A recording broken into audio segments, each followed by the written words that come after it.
Hello, in this video I'm gonna show you how to check for the iOS update on iPhone 16 Pro and Pro Max. If you want to check if there is an update for your iOS, then all you need to do is open the settings, then go to General, and then over here we have Software Update. You want to tap over here, and if there is an update available, then you can press Update Now. Over here at the top you can also manage automatic updates.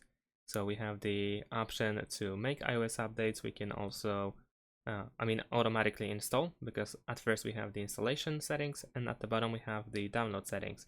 So if you want to only download updates and not install them, then you want to make sure that this iOS update, the first one, is actually disabled. And the same goes with security responses and system files. They are related to install. So these first two options are for installation, and the other one for iOS updates is for download.